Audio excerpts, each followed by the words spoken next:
Procrastination, the culprit behind most of our failures and disappointments. It's when cleaning your room is more enticing than writing your school paper, then realizing you need to read more resources because 10 articles aren't enough, or when you finally have the time to read that book you've bought a year ago, then you thought, would it be nice if these books are arranged alphabetically, then randomly grabbing a dumbbell and working out your biceps instead of finishing your homework, because at the moment, a pumped-up arm is more important. Superman, come on! We are attracted to instant gratification. One of the most pervasive and best examples of procrastination is when you're tasked to complete the school paper. You've been given 4 weeks to finish it, but you can't seem to push yourself to even start an outline. As the deadline approaches, you haven't started anything because your mind just doesn't cooperate. And instead you avoid it by doing unrelated tasks. Eventually the deadline is a day away and you start to panic, and that's the only time when your brain starts to cooperate. That's just how my brain works. Years ago when I was procrastinating, avoiding my essay by looking for interesting reads, I've come across Wait But Why, a blog by Tim Urban, a self-confessed procrastinator, who came up with the best explanation on the mechanics of procrastination. The mind of a chronic procrastinator works like this. The rational decision maker, or you, at least your ideal self, is the captain of the ship. The steering wheel is firmly gripped by your hands and your destination is your task. But beside you there's a companion called the instant gratification monkey. He is spontaneous and he likes leisure and random fun activities, and his mission is to steer you away from your plans and to go to a place called the dark playground. This is a place you end up when the instant gratification monkey is in charge. It is a dark place of guilt and anxiety because of unearned leisure brought by bizarre and weird activities.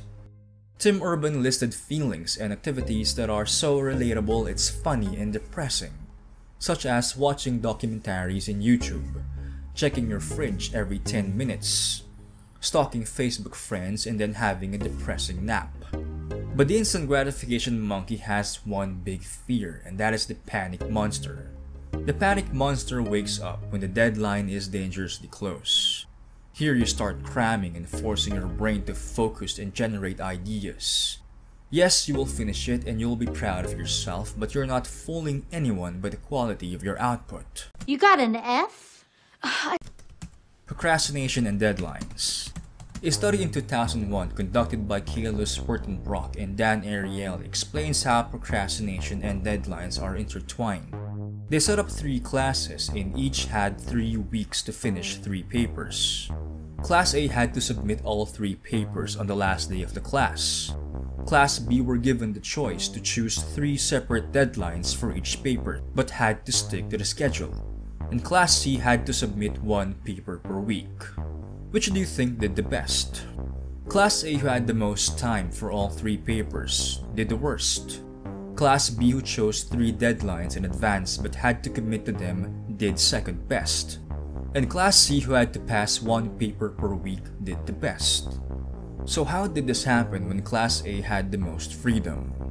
Class A had no systematic deadlines for all 3 papers, so they put off everything until the last week. Class B knew they would procrastinate, so they spread out their deadlines. And Class C, who did the best, were forced to follow a deadline, so most were able to focus on each paper. Turns out students in Class A overestimated themselves and failed to recognize their tendency to procrastinate. They thought they were at advantage because they had the most freedom of choosing a deadline for all 3 papers. When you don't realize or accept your tendency to put off tasks, you tend to do it all near the deadline. You still have time. Present bias. It is December 31st and you're 1 day away from a restart. Again, life has given you another chance to change your destiny. You purchase a planner or simply print out a sharp-looking to-do list from Pinterest.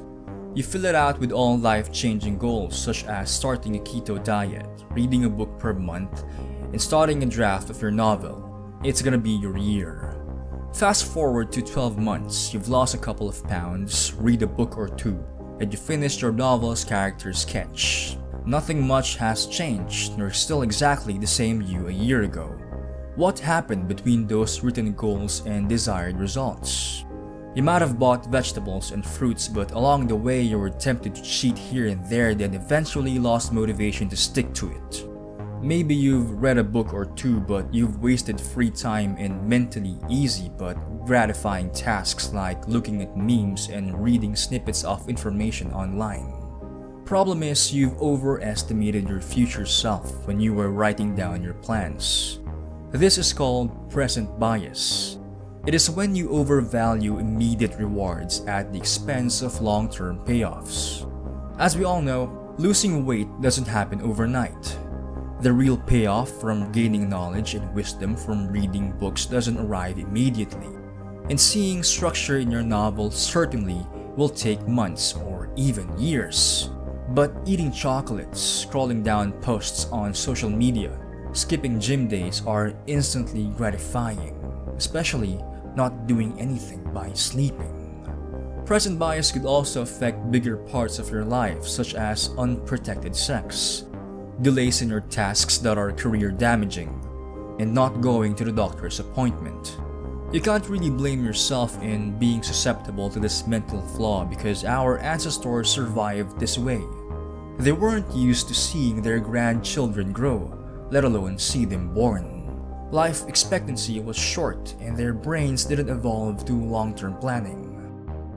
Hyperbolic discounting. Present bias is also like hyperbolic discounting.